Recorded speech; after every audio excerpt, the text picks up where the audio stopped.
Hello and welcome to a chapter on unified communications and network performance management. So in this chapter, we're going to talk about voice over IP, video over IP, the different protocols that controls voice over IP and video over IP. Then we're going to discuss um, performance in terms of quality of service, traffic shaping, and things like that. Okay, and even management. We'll talk about the SNMP server, the syslog servers, and so on. All right, the chapters are getting a little bit lame, so just hang in there. So if they're not that interesting, there's a lot of information in here, and I understand that. So please bear with me. Things will get better in the next chapter or so. All right, and I'll try to move along a little bit faster, but I want to make sure you get the gist of the information so that if you ever and when take the Network Plus certifications, you'll be ready to go. All right, network management. Network management really means is you have to assess, monitor, and maintain the network aspect. So you have to be able to make sure that users are always able to get to their resources as quickly as possible. So it all depends on how big the network is. You have to be able to run software to monitor and to actually have some fault tolerances if there's any issues with the network, so that the network there is zero downtime, and we'll discuss that in a few minutes. Um, so the whole idea is to make sure that users get to their resources as quickly as possible and as fast as possible, and of course secured. Okay, so and if there's any downtime, you want to minimize the downtime. So you have to have some redundancies and backups so that if there's any problems occur, the network gets back on track as quickly as possible. All right, so one of the first thing that you should do is run a software, get a baseline. So you want to take a look at how the network is really performing and have a graphical representation of the baseline. So baseline measurement can measure the network backbone utilization rates, the interface utilization rates, who logged in, when they logged in, how fast is data, where is traffic coming from, what are the bottlenecking, and um, they can give you a graphical representation of where the networks are, a graphical representation of how the network is running at a specific time. And you can always use that as a reference, and you can actually use that with IDSs and IPSs as a reference point. So in case there's an anomaly, you'll send out an alert, and if there's an issue, right? So it also can give you statistics on runs, jabbers, and giants. These are different types of you know, frames that, fragments on the frame, or frame that is too large, or a ghost on the frame, and it tells you how frequency and application is being used. So this way, when you get all that information, you'll be able to um, gather it and make a decisions on how to improve the performance and how to secure the network. So here's a typical baseline of daily network traffic. So telling you how many gigabytes of data that's being in use per day. You could do that if you want to. There's many other, you can actually specific. For example, you can actually get information on the default gateway and how often that's people are getting on the internet and when is, and for example, and or remote access.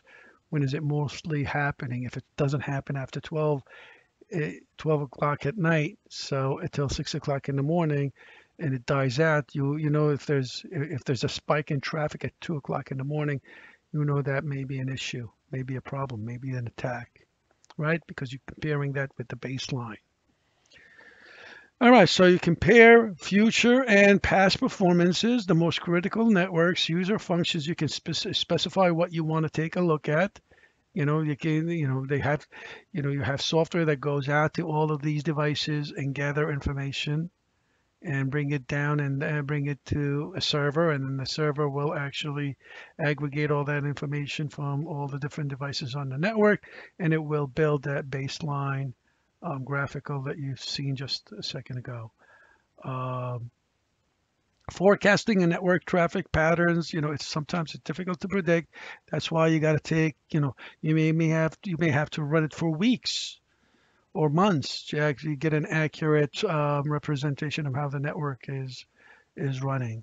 So the software, you could get free software, but some of them can be very expensive if you need to purchase them, because you can customize them to your own network.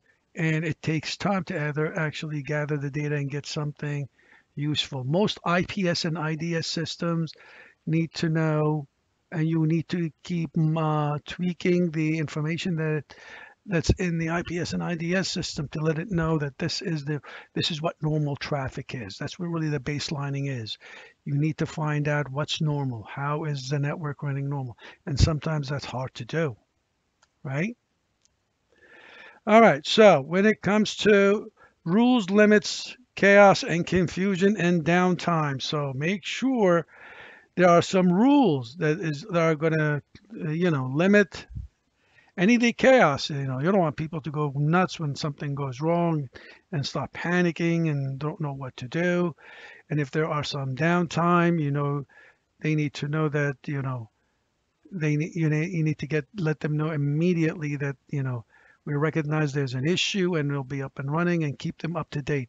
As long as they are being informed, you can actually limit a lot of the confusions and chaos. Because if, let's say, you're trying to access a specific application and it's not working, and you'll go nuts trying to figure out what's going on. Is it your computer, and you're trying to get something done, and if there's a deadline, students, for example, try to access Canvas or Blackboard or any of their learning management system, and if it's down and nobody tells them that, Canvas is offline, and they may think it's their own problem and their own computer, and it can create chaos. So if there's an issue with any of the servers or any of the networks that went down, you immediately let them know. And if you know you're going to update a specific server at a specific time, let them know way ahead of time that there's going to be a downtime for about, I don't know, an hour or two. Hopefully you do that over the weekend where nobody is really accessing the server, so there you limit the amount of uh, chaos or confusion. But as long as you keep everybody informed, communication is extremely important to the users, what you're doing and what you are planning on doing, and then things should be okay. There's a state and federal regulations that you should be familiar with. Please write these two down. The Communication Assistant for Law Enforcement Act. That's for the telecommunication carriers, equipment manufacturers must provide surveillance capabilities for all the data that's going in and out.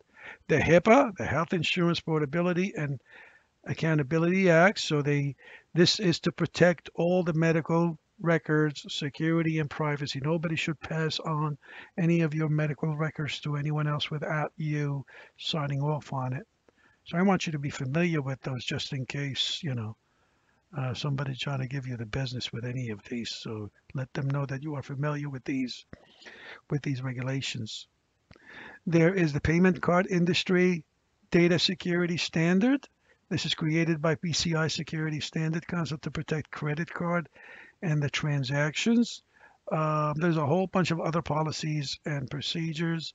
They're not laws, but they're best practices to prevent network problems. So moving on now to monitor and manage network traffic. So we assess the network status on an ongoing basis. So we want to monitor the links and devices' ability to keep up with the demand. So if there's a lot of demand, can the default gateway or the trunk handle all that traffic that's coming from the engineering department on Tuesday afternoon? And what do we do about it? Do we separate it? Do we aggregate the links? Do we give them fiber connections? Do we set priorities so that their data can go through? Do we upgrade their whatever? All right, and if they're doing something that is extremely important, make sure that you have some sort of fault tolerance, so just in case a link, a device, or anything goes down for whatever reason, that there is immediately something else that's going to take over to keep the network connection going, right? So let's talk about now the SNMP, the Simple Network Management Protocol. SNMP is a TCP/IP protocol, and it is to really manage the network, to give you information about the network. So I want you to write down that is the SNMP, which stands for Simple Network Management Protocol. It's an enterprise-wide network management system. It accomplishes fault and performance management, and it doesn't really give you any fault tolerance, but it gives you a lot of information about what everybody else is doing and where, if there is a fault anywhere, if anything went down. So it tells you, hey, there's a problem with this device or this switch or this workstation, and it sends you an alert depending on what the problem is. And it gives you a track, for example, this specific switch was upgraded and all the information. Here's the information that was upgraded. A new software was installed on so and so workstation. So SNMP will be able to do that for you. All of that information is gathered into a network management system, and then you can take that information and do whatever you want with it. You can, depending on what the information that you're gathering from the SNMP, then you can make a decision on what to do. All right.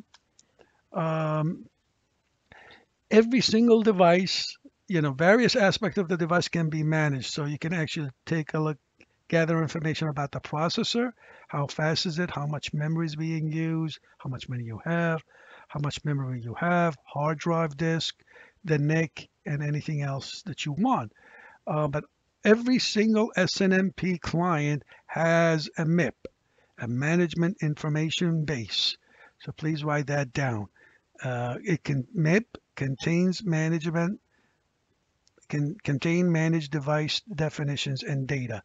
So when SNMP server sends out little agents, those agents, the server itself goes to the MIP of every device and takes that MIP information and brings it to the server.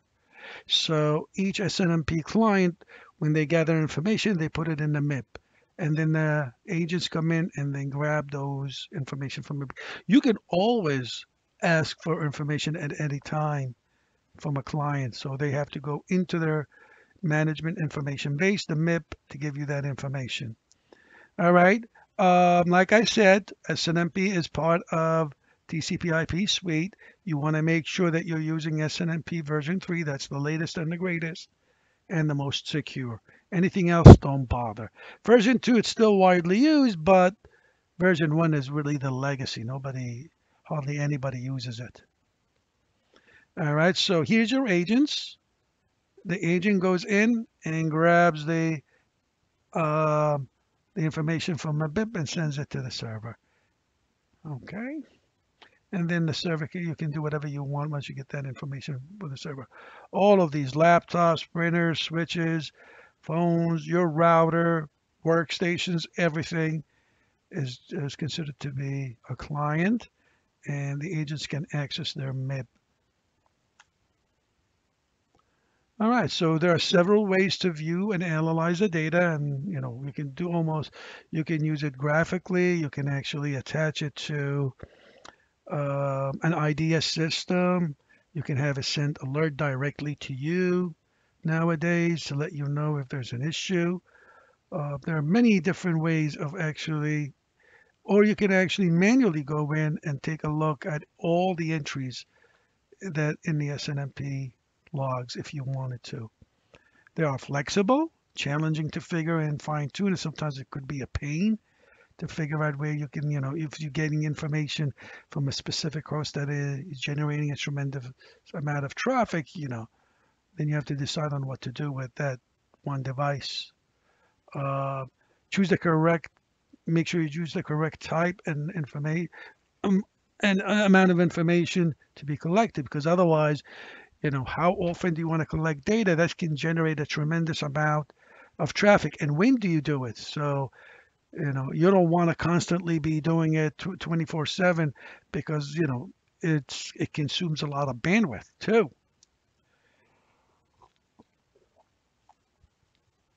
Okay, so now we'll talk about the system logs and the event logs.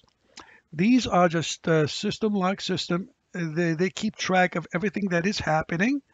And so please write that down. A log contains a recorded conditions recognized by the operating system.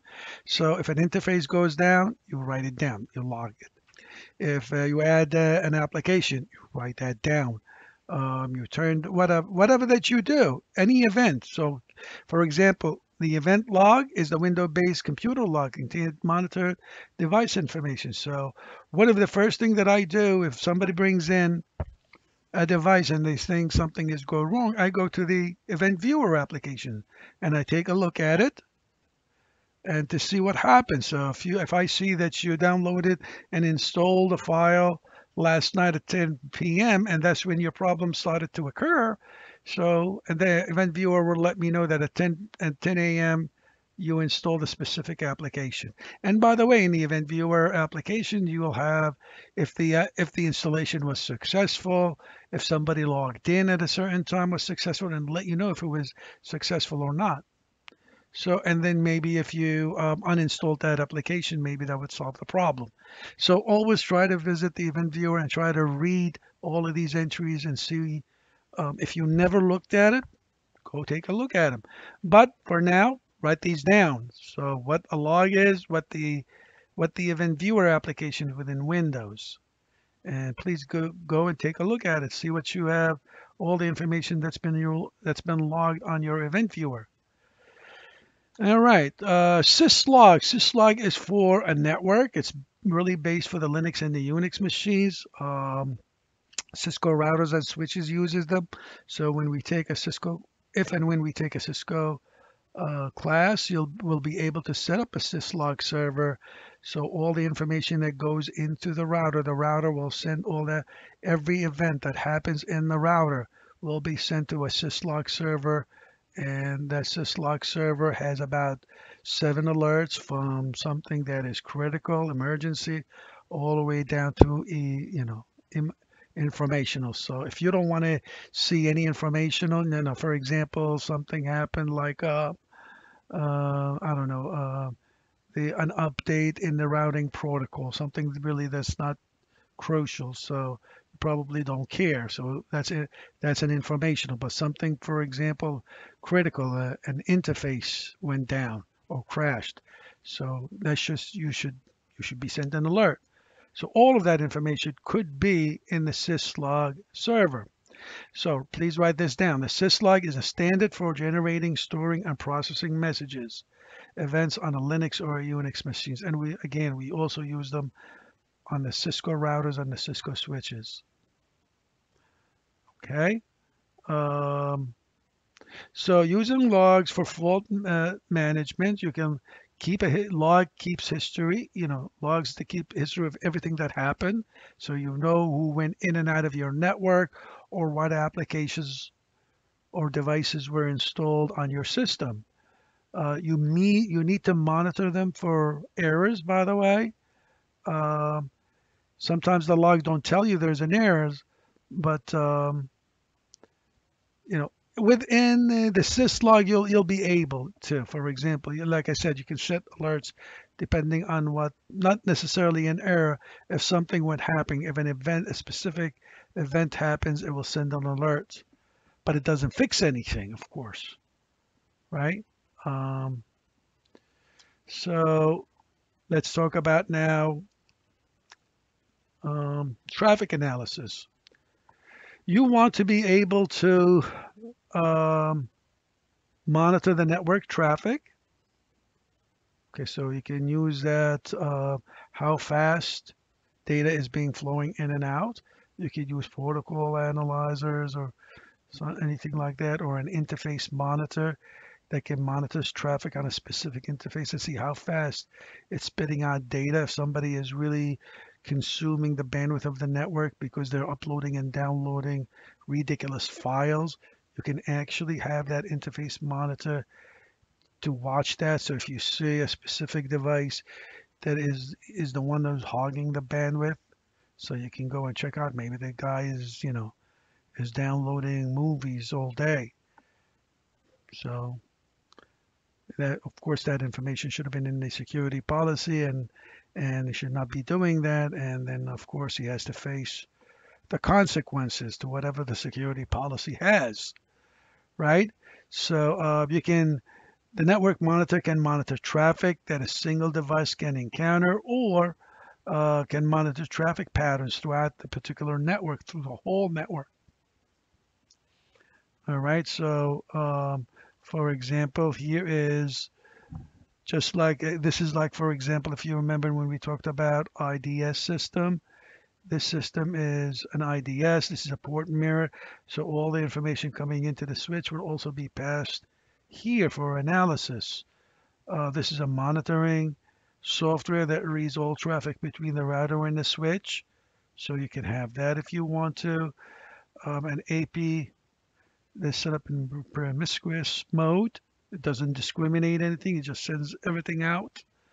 So there are different ways to monitor the network traffic. A lot of setup is used either this way with a network tap device that monitors all the traffic, sends it to a software, so you can build it for representation if you want all the traffic, or set it up as a mirrored port with an IDS system, right? All right, so all network monitoring tools can perform the following functions. You can set the NIC so it can not discriminate and pass all the data traffic in a promiscuous mode. Send all the data out to monitoring device. Every single piece of packet that comes in will be sent to another device to monitor the data. You can continuously monitor traffic, capture the data that's transmitted on the segment, capture frames that is sent to or from a specific node, and so on. So it can do all of these as well. Discover the network nodes if you want to, establish a baseline, which a lot of people use that. So you can actually see if there's, what day of the week, what time in each day there's a lot of traffic, and so to enhance the performance. If you want to redesign, if you were asked to redesign the network for performance and security, you definitely need a traffic analysis software that can monitor the network and take a look at how the traffic is running right now, see where all the bottlenecking is, and then you can make decisions on how to enhance the network design, right? So monitoring tools can help you identify runs, giants, jappers, ghosts, packet loss, runs are fragments. If any frame that is less than 64 byte is considered to be a runt, bad frame, it cannot be good because they have to be at least 64 bytes. If the frame is more than 1,518 bytes, that's a giant. No good, right? Sometimes the frames get reflected and there's ghosts, multiple frames of the same frame. You want to clean those out because they're just taking space. Packet loss. If a packet gets lost, you want to be able, in voice over IP, you can actually remake in video over IP. You can make these packets, but if you lose more than 1%, then it becomes a problem, right? And then what do you do? What do you do if you encountered any of these, and how many of these? So if you're getting a lot of runts, for example, a lot of fragments, that means there's a lot of collisions and you're getting a lot of problems. Runs and giants usually go together. If you collide with another frame, one frame can get bigger and one frame can really become a fragment. So you're going to be able to recognize these. All right, traffic shaping. Now we're going to talk about the quality of service. Just 1 second.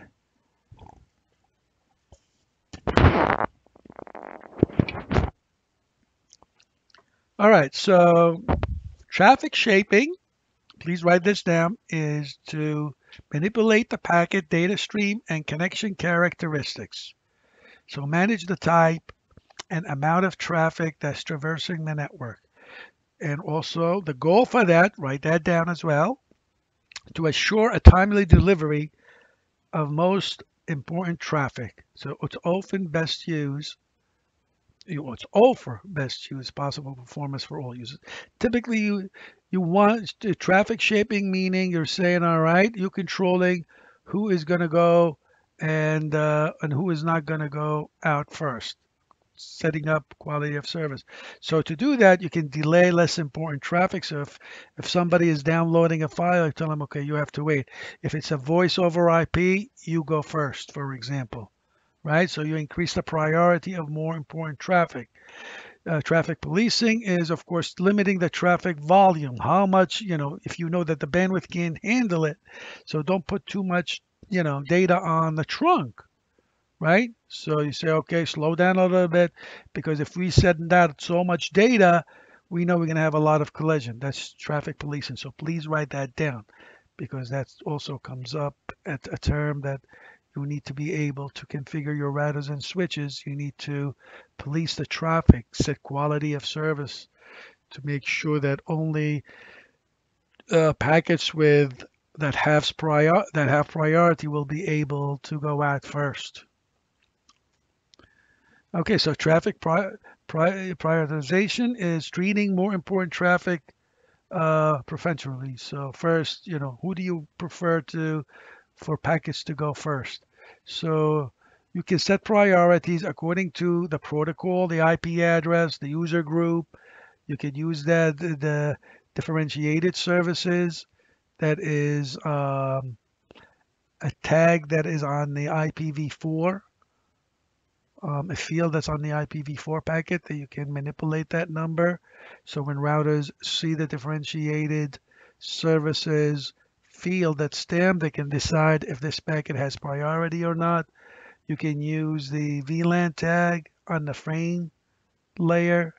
So on a switch can look at that at the VLAN tag and decide if this frame should have priority over other frames or service or applications. So you can actually do any of that. All right, we know what caching is. Caching is a local storage for frequently needed files, so you can set that up so you don't have to go on the internet to grab anything. You check out the caching server and maybe you'll have everything that you need right there. What caching? The most common caching type. You can customize that if you wanted to. ISP cache engines, they have that. Is a network device devoted to storage frequently requested file delivery. So this way you don't have to go outside as much, right? These are the proxy servers that you can set, and then you'll have to go to a specific website and download the information once. But once you do that, then your web caching server will be able to cache all that information for you. All right, so now let's talk about the unified communication technology. So unified communication technology, we're talking about video over IP and voice over IP, all traveling on the IP network. Okay, the plain old telephone system, or sometimes we refer to it the public switched telephone system. That's the circuit switched model, carries telephone calls and faxes. This is the old telephone dial-up rotary phones that use the analog system. 98% of the world are connected through the PSTN, and most of the world is still connected that way. Switching determines how connections are created between nodes. So how do we do it? You can use circuit switching, which means you have a physical dedicated lines between you and the destination. The PSTN did use circuit switching. So when you dialed in, You were given a specific line that no one else was using while you're communicating with the destination. And once the session is over, the circuit is turned down so someone else may use these wires. Um, Packet switching is the most widely used. Packet switching is good because you can share the wires with someone else, and each packet is labeled, and depending on the label, you'll go to your destination. So the preferred way is to go through packet switching, just like the internet. And with voice over IP, we could do that. All you have to do is convert your voice into packets and let them travel with everyone else. So we call that packet switching. So depending on the information that's on the packet, you'll go to your destination. You don't have a dedicated line between you and the destination, right? The greatest advantage of packet switching that it does not waste bandwidth by holding connections open until the message reaches its destination. So please write that down. That's important so you'll know, why aren't we using the old packet circuit switching? Ethernet networks and the internet, most common example of packet switching networks, right? So the internet, it's all packet switching, and so is Ethernet. To get to your destination, you're not directly connected. In Ethernet, you put the destination MAC address on the frame. To get on the internet, you put the IP address, right? You don't have a dedicated, you're not directly connected to the destination, and you travel with a whole bunch of others. And once the receiver sees their MAC address or their IP address, they'll be able to grab the data, right? IP telephony is any network carrying voice signals using TCP/IP, private or public. Okay, so that's what the IP telephony is. Also, it's sometimes referred, it's when your voice is packaged along and given IP addresses, just like a regular piece of data, but the information in there is voice, and it travels along with everyone else. It's just the labels that are stamped on the packet will identify that this data has priority, and when it reaches the destination, they'll know that this is a voice packet and not a downloaded file, for example. All right, data connections type carrying voice over IP. Everything carries voice over IP. T carriers, the T1 lines are dedicated wires, ISDN, DSL, broadband, you name it, everything. Why do you want to use voice over IP? Please write that down. The reasons for implementing voice over IP, of course, it's going to lower the voice call cost, new enhanced features and applications, and centralized voice and data management, right? So the old analog telephone, if you want to set them up with to do voice over IP, you have you have to have an ATA analog telephone adapter, and you have to have a switch, a router, a gateway that will accept the analogs if you wanted to. So it's preferred to get an iPhone. It's probably that's the best way to go. The IP phone is a little bit more expensive, but now it's the most widely deployed. Soft phones are really a software on the computer that you can use it as an IP phone, right? Here's a typical voice out application interfaces. Here's your router. You can send it to an IP PBX, and you can have your iPhones, you can go to your switch and you can connect using voice over IP. You can actually set a voice over IP communications within your organization.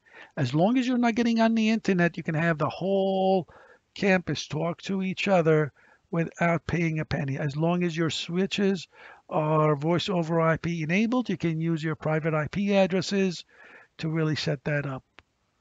And maybe we'll do an exercise like that using packet tracer in class. We'll see, because you can easily do that. I've done that a couple of years ago with one of my classes where we actually, using packet tracer, set up a voice over IP network. Video conferencing. Video conferencing is when you have multiple participants want to communicate with each other. This is a big thing that Cisco was pushing for, and they still are working on it. So this is what they really wanted to do is they want to take a room in an organization, bring in their maybe 3 or 4 big HD TVs, high def TVs, and they'll have a voice activated camera. So if someone speaks, the camera will go towards you. You can share files. You can communicate very easily. This is will eliminate traveling. Of course, it's supposed to save the company a lot of money. Uh, there is plenty of video traffic. Video conferencing, I'm not sure it really kicked in, but for example, schools use that a lot for online classes. The military may be using that anytime that you don't really want to travel, and you could do a conference instead of just doing it over the phone. You can actually see the video too. Um, it's still out there, but the setup is expensive. That you need to really have some good bandwidth. I know a lot of schools that do that all over the. So if a university has campuses all over the country, they can run classes remotely. So they'll ask the students to be in a specific place, in a classroom, for example, and they'll be able to see their professor remotely, ask questions, and everything. They'll be able to, as if they were sitting in class. It's just that the professor is somewhere else, right? Video on demand.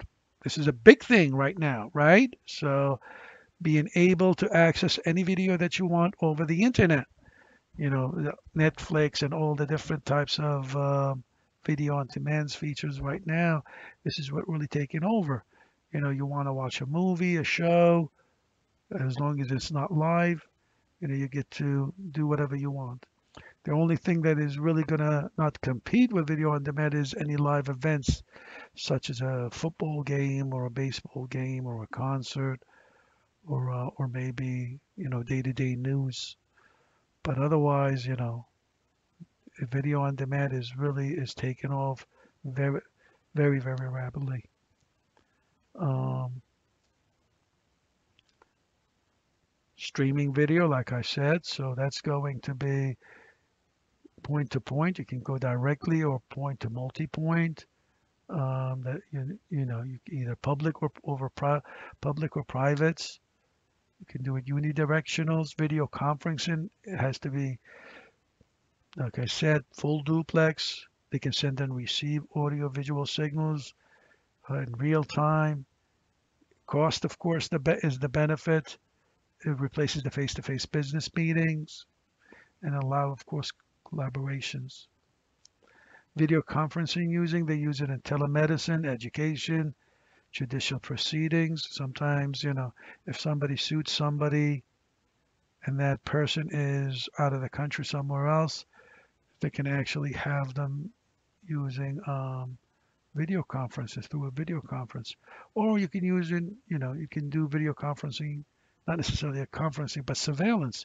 You can set up cameras around your house, inside your house, and you can actually view them on your phone nowadays, right? Now, the hardware and software requirements means you need to generate and send and receive audio-visual signals, computer workstations, with cameras, microphones, and software. All of that is needed. Okay. Of course, you need a video bridge with that manages multiple audio-visual sessions. Participant can see, hear, in each other. The conference server is also needed. And that's going to be costly to set that up. That's why setting up a video conference room that's dedicated, how often you're going to be using it. The equipment can be very expensive and the connections need, very expensive. But if you are the type of company that really needs, you do maybe 2, 3, 4 times a week that you need a conference with another, branch somewhere else, and different departments may use that one room for video conferencing to connect to wherever they want to. And it doesn't have to be out of state or out of the country. It could be another branch, that is, a few miles away that you don't want to be traveling back and forth. You can set up a conference call, right? All right. Just give me one. Just give me 1 second.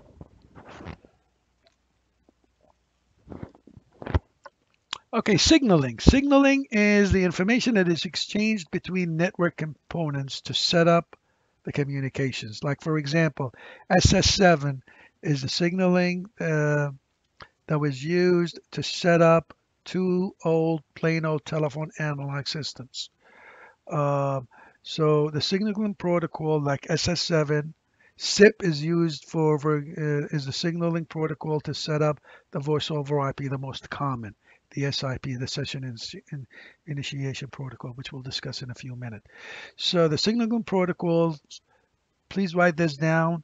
The signal is an information exchange between network components or system, and it's used to establish, monitor, and release connections and control the system operations. The signaling protocol, such as SS7 or SIP, is used to set up, manage, and client sessions and perform several other functions. So we'll talk about these in a few minutes. The most the worldwide signaling protocol for video and voice over IP is the H323. This is the ITU, the International Telecommunication Union. This is for the worldwide. ITU are part of the United Nations. The ITU is a standard, the H323, so please write that down, is the standard describing the architecture, protocols, and the establishing managing packet switched network with multimedia sessions. This is not only for voice over IP, it's also for video over IP as well. There are the H323 terminals. This is like your devices, your PCs, the gateways where all the data comes in and out, like your router, the gatekeeper, the one that keeps an eye and you can make sure he can control the how much bandwidth you are needed and there's not like a lot of congestion. He's like the manager, the MCU, the multi-point control unit, and the H323 zone. Okay, so he's your MCU, the switch. He is the gateway that controls the traffic that goes in and out, the gatekeeper that monitors the traffic. The gateway is the actual physical device. The two signaling protocol for H323 that are similar to what the SIP does is the 225 and the 245. The 225, please write that down. The H.225 is the one that handles calls and video conferencing signals. The 245 is going to make sure that the correct information type formatting. So you use the logical channels. Uh, and they both operate at the presentation and the transport layer. The session initiation protocol, so please write this down.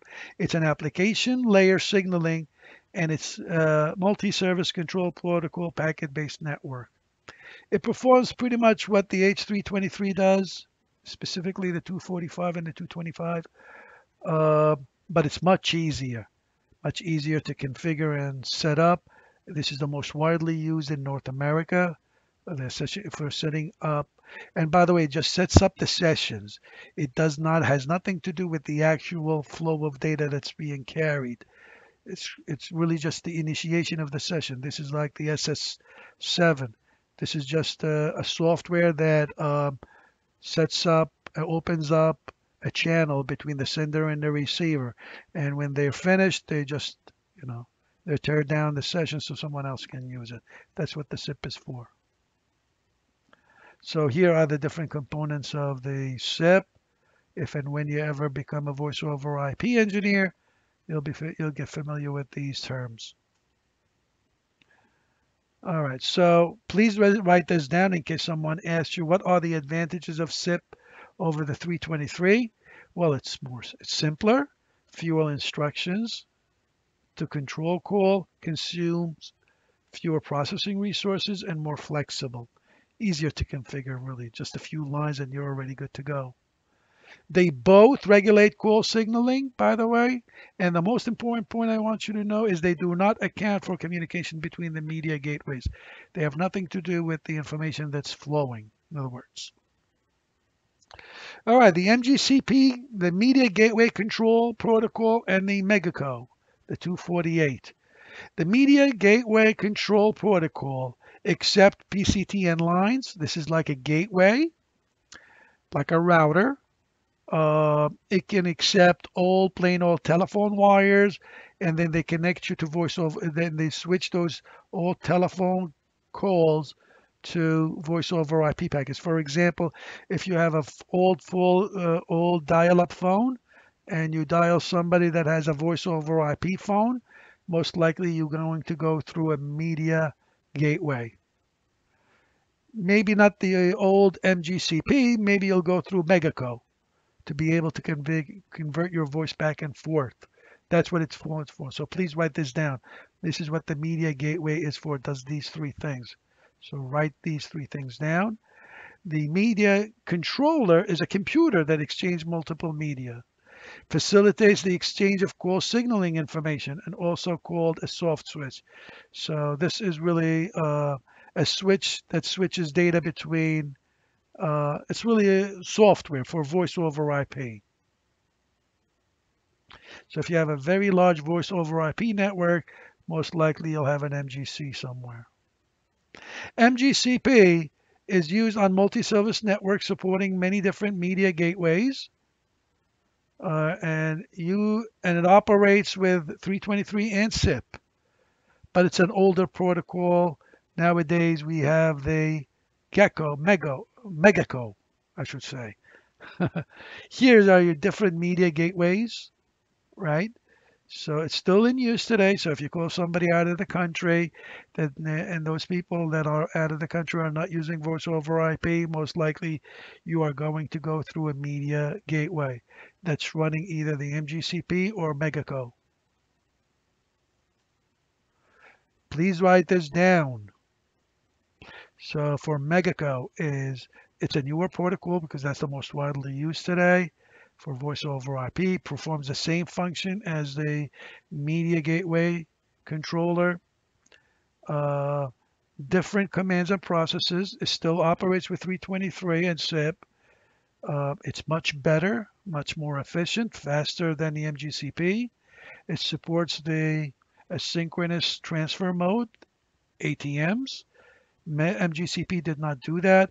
And this one was developed by the International Telecommunication Union and the Internet Engineering Task Force. Okay. All right. So transport protocol for video and voice. Here's the thing. When you convert your voice or you convert the video that you want to send, uh, because especially if you're streaming video, you don't they are both delay sensitive. In other words, they don't want any delay. They want to go through without any problem.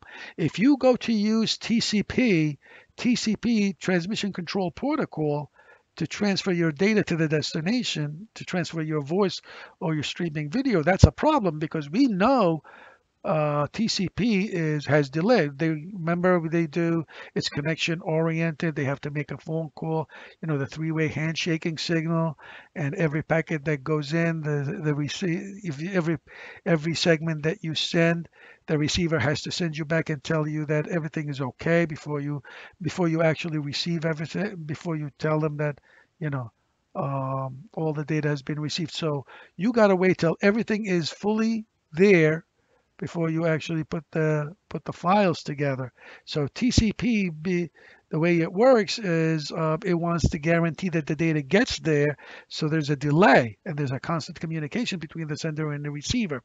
So forget about using TCP to transport your voice or a streaming video. So the only other choice at the transport layer is to use UDP. But the problem with UDP is true that it moves very quickly. There is no error checking. It doesn't tell me if there's any problems when the data has been sent, and it does not do any sequence. It does not put, sequence numbers. This is not. It does not. When it divides the data, it doesn't say this is packet number one, not packet two, not packet three. Now imagine the voice got to the destination, and you don't know which is the first packet and which is the second packet, and you can't put them together. So UDP also has an issue. So what do we do? So what you are going to do then is we are going to use RTP. So please write this down. RTP is an application layer. So what is it going to do? The most important part of RTP that I want you to write down is it does the sequencing. So it takes before you send the data to UTP, it's going to put the sequence numbers on the datagram, right? So that's what it does to make sure that if the packets, in case the packets got lost, you know which packets got lost during the destination, so we can actually figure out what to do with them. And there's another protocol called the RTCP. I want you to also write that down. This is the one that's going to tell us, um, give us some feedback about what happens to the data. Remember, TCP tells us if the data has reached successful or not. This is what the real-time transport control protocol does, is it provides quality feedback to the participants, right? So when you get your voice over IP or your video that you want to send, it's going to go through RTP. So you put the sequence number, it's going to go through RTCP to make sure you get some feedback in case what happened to the actual uh, data that's being sent, and then you go to UDP. The data typically it's RTP then UDP. You need those sequence numbers to be stamped on the voice over IP packet or your video packet before it gets transmitted. Also, write down RTP and RTCP provide information about packet order, loss, and delay. Cannot correct transmission flow. They cannot tell you that, let's fix the packet. That's not their job. It's just for informational purposes. So please write this last bullet point down as well. Quality of service, to make sure that the data gets to a destination. We did talk about that previously with traffic shaping and policing, right? So you set priority to a packet to make sure that the voice over IP gets to the destination first, the voice over IP or the streaming video.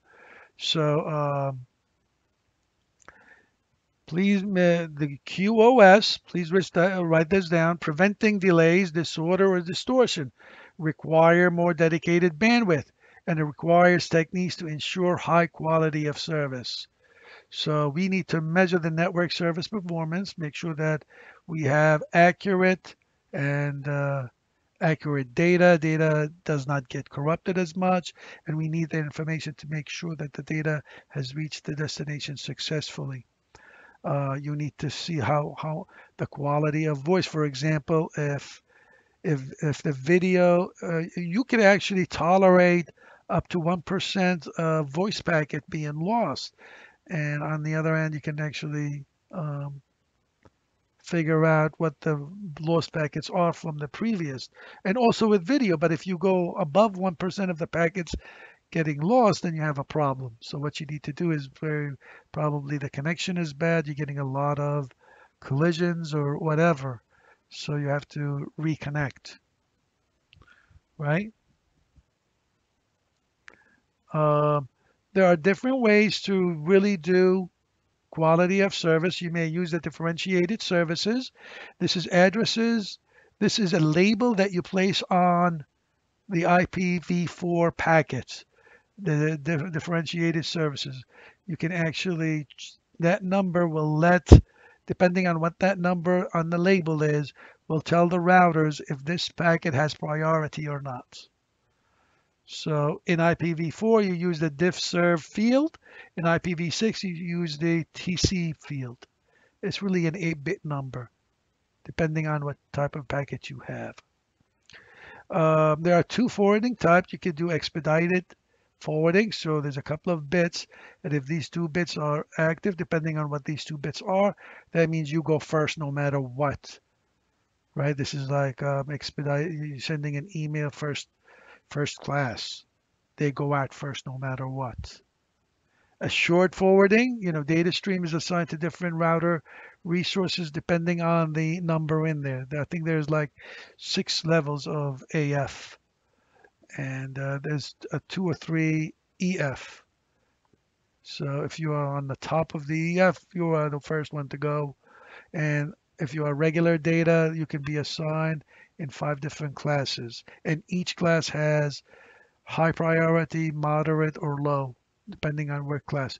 And you can actually set it up so all the traffic, all the data that go in there will be assigned to either EF or AF forwarding. Okay, so MPLS, the multi-protocol labeling switching. So it modifies the data streams at the network layer. So MPLS will allow you to replace the IP header with a label. So at first the router data stream encounters, then the next router revises the label, and the label will contain packet forwarding information. So you don't the good thing about MPLS switches is you don't have to go into the packet, and by just looking at the label, you'll know where the destination is. So MPLS is much faster. Um, it'll know if there's traffic to reroute the data, because usually routers, what they do is they have to open up the frame, pull the packet out, look at it, and make a lot of decisions. Routers have a tremendous amount of latency. MPLS solves that problem. But most MPLS, you have to pay for that because MPLS switches are not on the internet. So you have to go privately if you want that kind of speed. It's more secured as well. So very fast forwarding. So here's what you need to know about MPLS. Write this down. Modify the data streams at the network layer. It considers network congestions. Very fast forwarding. And the destination IP addresses compared to the routing table, and they forward data to the closest, so hold on a second, to the closest matching nodes. All right, class of service, you can use that, the COS on IPv at layer 2. So you can use that for quality of service as well. You have a priority code point, PCB, it's a 3-bit number. This is at layer 2 to set priority. So please write this down. It's either the class of service, which is at layer 2, and the priority code PCB. So it sets these bits from 1 to 8, ranging depending on where you're going, and you'll have and that will be your priority. So depending on the number that you have at layer 2. All right, so now we get into the troubleshooting the network integrity and availability. Integrity, integrity means you want to make sure that the data that is sent is the data that is received. It has not been tampered with, or it has not been corrupted while it's on its way to the destination. Availability is how consistently and reliable the file system can be accessed. Can I access a specific resource whenever I want to? If it's not available at a specific time, that's a problem, right? Uptime means the measuring of time functions normally between failures. So if an ISP has an uptime of, well, here it is. If you have the quad nines, it means you're up 99.99%. That means you were down about 52 minutes and 35 seconds a year, which is not bad. So you want to look for an ISP with a quad 9. If you get the 5 nines, that would be nice. So you want to have some redundancies, right?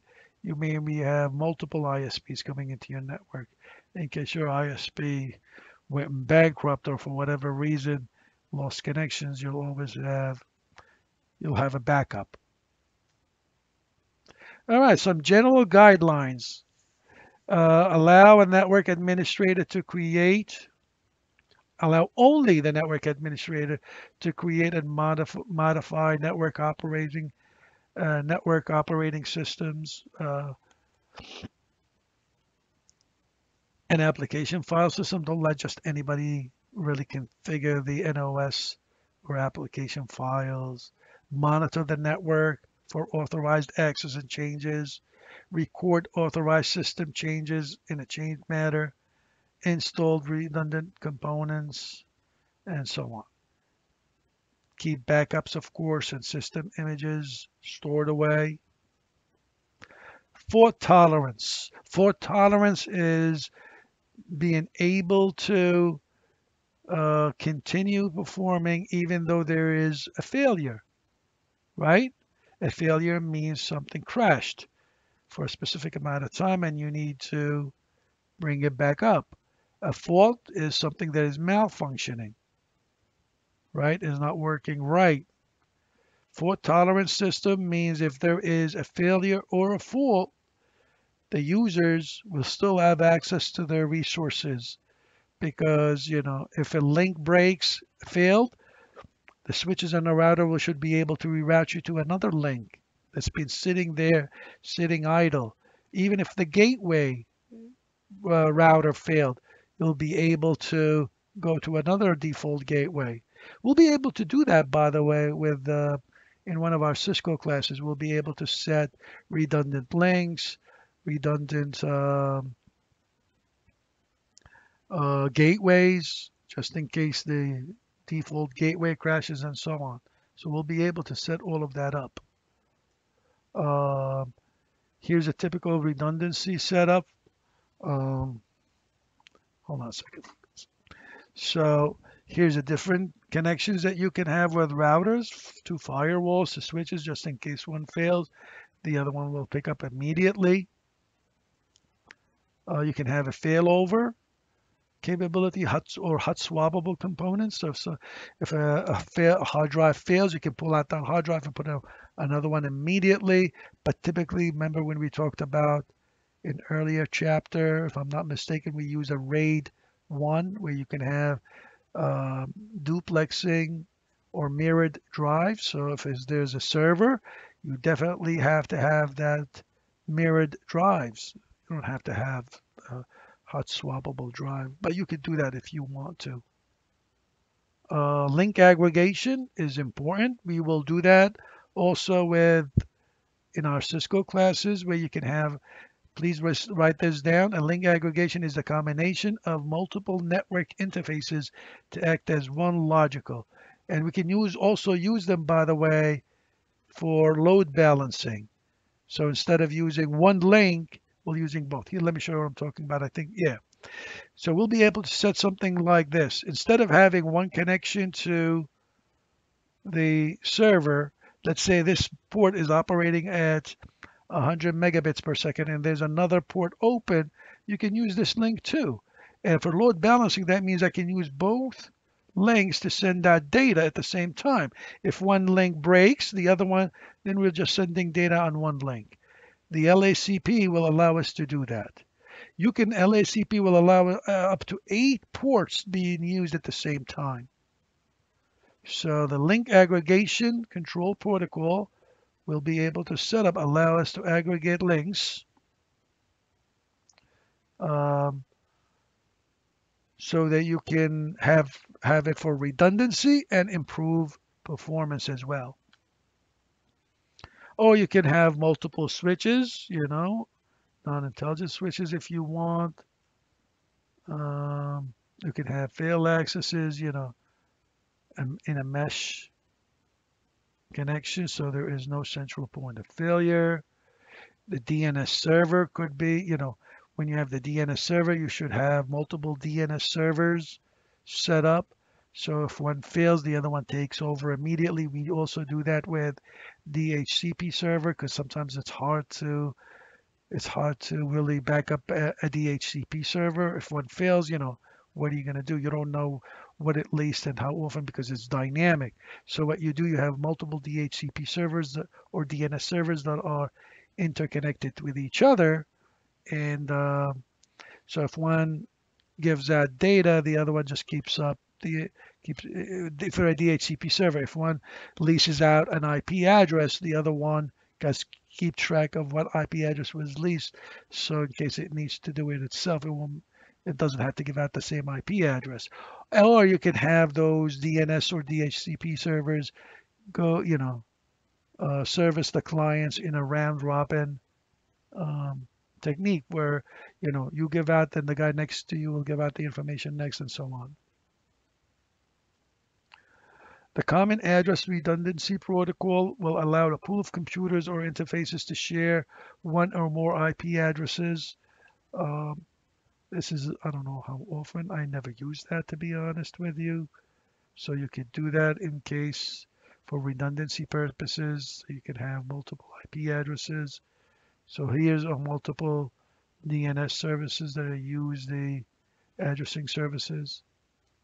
Backups, you want to make sure that all your data has been copied, backed up in two different places, one over in the cloud and one probably on a non-removable media, and both are away from the server in completely separate, right? So make sure that you know how to back up the data and also how to restore the data. It's not good enough that you know how to back up, because how often does the system breaks or the server goes down?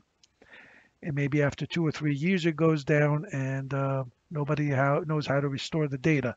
And maybe the data is corrupted. So you need to do two things. Please remember, if you back up the data, you should always check the data, check the integrity of the data, make sure it's not corrupted, the one that you backed up, and make sure you practice on how to restore it. Okay, that's very, very important. And periodically double check on the data and make sure it's always good. Make sure, just like the statement says, make sure that the backup software uses the error checking. So all the data that's being stored, you double check. Excuse me. Okay, so when creating backup system, you should consider cloud backups, like I said. What you're going to need to back up. Do you need to back up everything, or typically you back up everything on the server and do it on an off-peak hours, like maybe on the weekends at night. What you want to do is, if you want to do full backup, that means you back up everything, and then you start doing incremental. So full and incremental go together, because you back up everything, and incremental means you're only backing up the only ones that have been changed or newly installed files. Differential backup means you back up everything every time. So maybe you want to do that on the weekend, you just back up everything regardless if you have the time. If you do full and incremental, you just, your increment, after you do a full backup, your incremental will only, the newly changed files again and newly installed application will be backed up. What's most commonly used? I've seen, on campus, they use full and incremental to save time. But now that you are connected to the cloud, depending on how much data you're trying to back up, if you have very huge amount of data, differential may be an issue. Keeping backing up everything all the time. When to back up is important. When so you need to schedule that. How often do you need to do it? Okay. All right. So that's that for this chapter. Again, it might be a little bit boring and tedious, so I apologize for that. I know that this is really informational, so hopefully things will get better. We'll have better exercises in class for you. So class activities and some labs. So until we meet again in another chapter, keep up the good work. I'll see you then.